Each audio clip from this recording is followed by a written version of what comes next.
govornike ispred sebe, govorite zadnji, malo vam toga ostane za reći, osim da onako zapjevamo što nas ima. I još jednom, što nas ima. Ma bravo. Danas želim da sa ovog skupa pošaljemo par poruka.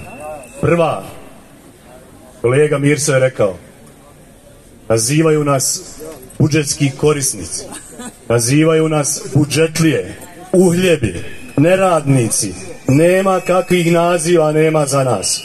Mi danas želimo da jasno poručimo, mi smo radnici iz javnog sektora koji stvaraju javno dobro, koji svojim korisnicima ne naplaćuju usluge i koji plaće i naknade primaju iz budžeta. Mi nismo budžetski korisnici.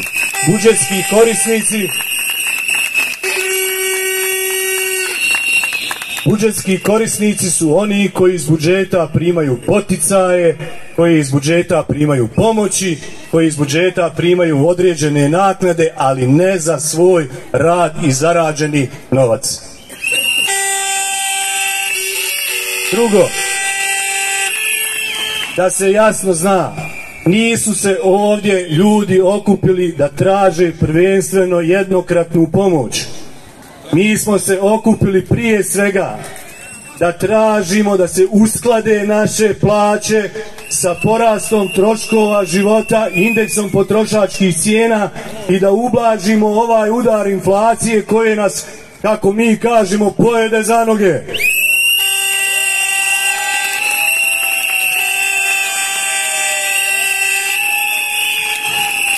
Drugo, da otklonimo svaki vid diskriminacije kad je u pitanju ova pomoć. Da se nas pitalo, ona ne bi bila ovakva.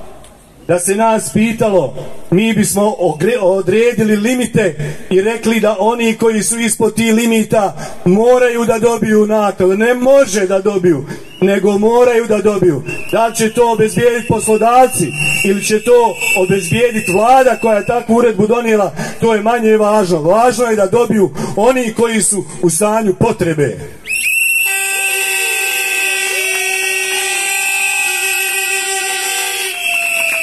Ovako se desilo upravo suprotno. Dobili su svi oni koji imaju visoka primanja, nabrojao je kolega. Sva javna preduzeća, sve javne ustanove, direkcije i zavodi. Evo ovdje smo i s nama su i doktori i sestre i tehničari. Zamislite, oni nemaju i neće je dobiti. A ljudi u Zavodu za zdravstveno osiguranje su fino uzeli punu pomoć i nije ih zbog toga problem. Nije ih stid.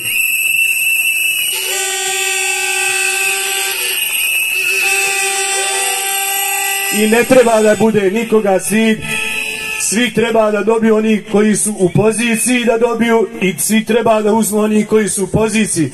Mi nikome ništa ne osporavamo, mi samo tražimo ono da što su dobili većina, dobijemo i mi. I nije nas zbog toga ni stid, ni nas je sramota.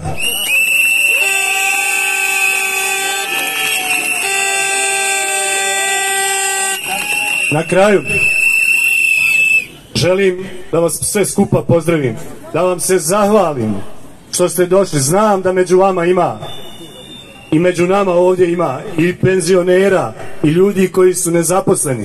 Znam sigurno da su među vama i naše kolegice i kolege koje godinama hodaju po konkursima i ne mogu da riješe svoj radno-pravni status. Vrijeme je da se to riješi, da se to završi. Ne bi bio problem i za nas sigurno ne bi bio problem da ovaj novac koji neće nama da daju, da su ga usmjerili onim kategorijama koji su možda i u većoj potrebi od nas, da su ih dali penzionerima, da su ih dali nezaposlenima, da su dali, poboljšali studentski status. To bi bilo dobro i mi bismo to pozdravili sigurno.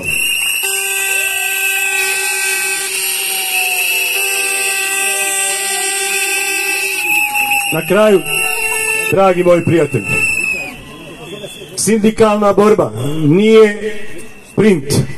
Sindikalna borba je maraton. Danas me ljudi pitaju šta ćemo, predsjedniče, dalje. ako nam ne uvaže naše zahtjeve, ako ne uvaže ovo što smo se okupili u ovolikom broju i izrazili svoje nezadovoljstvo. Idemo dalje.